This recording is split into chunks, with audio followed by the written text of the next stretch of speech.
দেখুন, হুমায়ুন কবির কাদের জোট বাঁধার আহ্বান জানিয়েছেন তাদের বিষয়, কিন্তু জোটের সংখ্যাটা একবার ভেবেছেন? যে হুমায়ুন কবির সিপিএমকে বলেছেন আসুন জোট বাঁধি, কোন সংখ্যার সঙ্গে জোট বাঁধলেন? কংগ্রেসের সঙ্গে বলেছেন আসুন জোট বাঁধি, কোন সংখ্যার সঙ্গে জোট বাঁধলেন? ওই ভোটগুলো তো ওই কটা ভোট একই জায়গায় ঘুরপাক খাবে, কিন্তু সেটা জামানত জব্দ অথবা তার ঠিক উপরে সব ওই ওদের মিলিত ভোটটা। যারা শান্তিতে থাকতে চান, সম্প্রীতিতে থাকতে চান, উন্নয়ন চান, কন্যাশ্রী চান, লক্ষ্মীর ভাণ্ডার চান, স্বাস্থ্যসাথী চান, উন্নয়ন চান, তারা তৃণমূল কংগ্রেসকে, মমতা বন্দ্যোপাধ্যায় প্রার্থীদের ভোট দেবেন।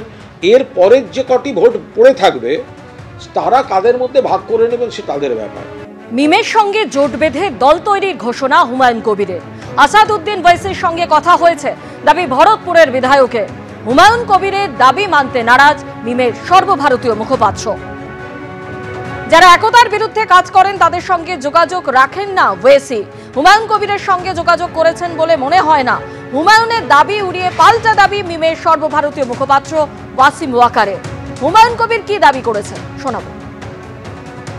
আমি একটা পলিটিক্যাল লোক, আমাকে তো দল করতেই হবে, যেহেতু তৃণমূল শুধু বাবরি মসজিদ করার জন্য আমাকে সাসপেন্ড করে দিয়েছে, আপনারা সবাই জানেন।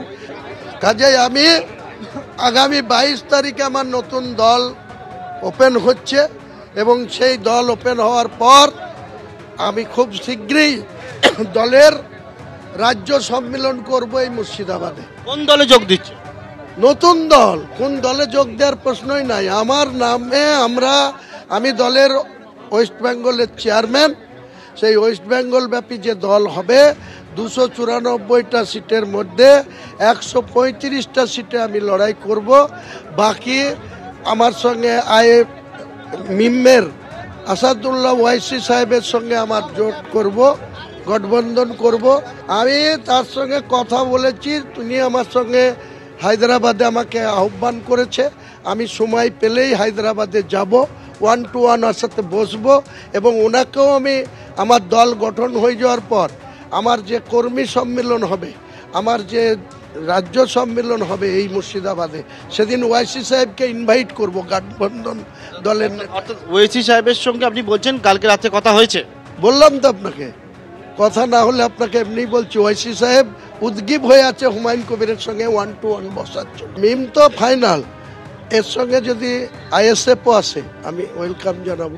যদি লেফট ফ্রন্টের নেতারাও বলে যে আমাদের সঙ্গে থাকবে, আমার কোনো আপত্তি নাই।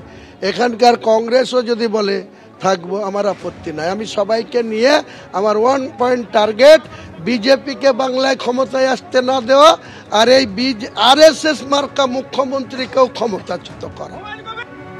একদিকে হুমায়ুন কবির তিনি দাবি করছেন যে মিমের সঙ্গে জোট বেঁধেই তার নতুন দল তিনি তৈরি করবেন। অন্যদিকে হুমায়ুন কবিরের দাবি মানতে নারাজ মিমের সর্বভারতীয় মুখপাত্র।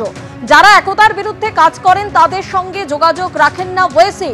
হুমায়ুন কবিরের সঙ্গে যোগাযোগ করেছেন বলে মনে হয় না। হুমায়ুন কবিরের দাবি উড়িয়ে পাল্টা দাবি মিমের সর্বভারতীয় মুখপাত্র ওয়াসিম ওয়াকারের। जहां तक मेरी इंफॉर्मेशन है उसके हिसाब से हुमायूं कबीर नाम का व्यक्ति शुभेंदु अधिकारी, जो भारतीय जनता पार्टी के बंगाल के सबसे बड़े नेता हैं, उनकी टीम का कोर मेंबर है। और पूरा इंडिया जानता है, पूरा भारत जानता है कि शुभेंदु अधिकारी टीम अमित शाह के कोर मेंबर हैं। पूरे हिंदुस्तान में असद ओवैसी साहब अकेले ऐसे नेता हैं जो कभी भी मोहब्बत, अमन, चैन और एकता के खिलाफ रहने वाले व्यक्तियों का साथ नहीं दे सकते। ओवैसी साहब हमेशा उस व्यक्ति का साथ ले सकते हैं या उसका साथ दे सकते हैं जो एकता के लिए खतरा ना हो। ऐसे व्यक्ति जो देश में मोहब्बत के लिए खतरा हो, मोहब्बत में दरार डालते हों, एकता के लिए खतरा हो, एकता भंग करते हों, अमन चैन ख़त्म करते हों, डिस्ट्रक्शन की पॉलिटिक्स करते हों, ऐसे लोगों के साथ असद ओवैसी साहब कतई नहीं जाएंगे। और बंगाल का मुसलमान जानता है कि हुमायूं कबीर किसके इशारे पर कितना काम कर रहे हैं और क्यों कर रहे हैं। হুমায়ুন কবিরের দাবি উড়িয়ে মিমের সর্বভারতীয় মুখপাত্র ওয়াসিম ওয়াকার কি বললেন আপনারা শুনলেন। পাল্টা হুমায়ুন কবির কি বলছেন শোনাবো।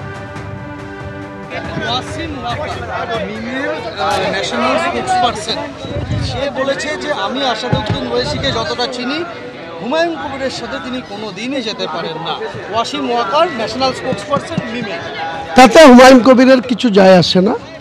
ওনাদের কোনো লোক আমার সঙ্গে নিজে যোগাযোগ করেছে, সময় সেটা কথা বলবে যে তিনি কত বড় স্পোকসপারসন, তিনার কথাই শেষ কথা না তিনাদের আর অন্যান্য যে নেতৃত্বে আছে তাদের শেষ কথা। আমাকে অলরেডি ওয়েস্ট বেঙ্গলে যারা ওদের দলের দায়িত্বে আছে তারা এবং ওয়াইসির খুব নিকট কাছের লোকরা আমার সঙ্গে যোগাযোগ করেছে, বলেছে সময় আসলেই হবে, আমার কিছু যায় আসে না।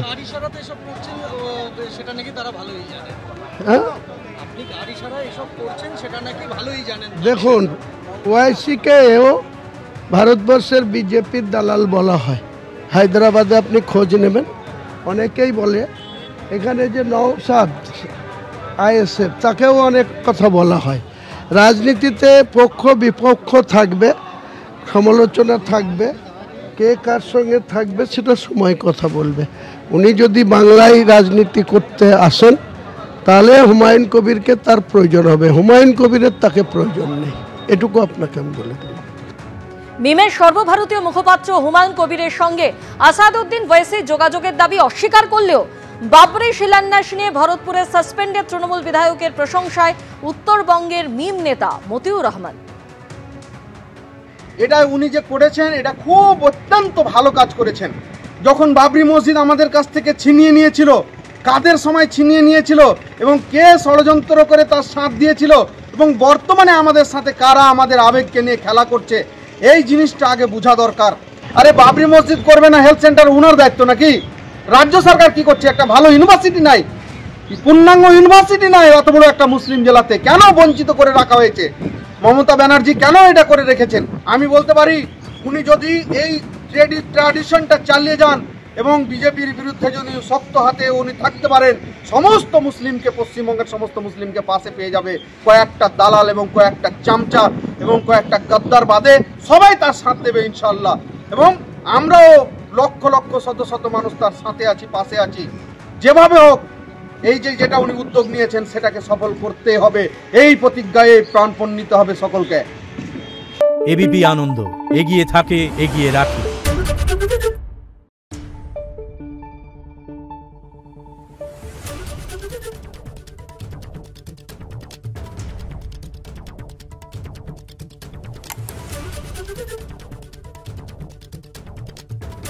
Thank you.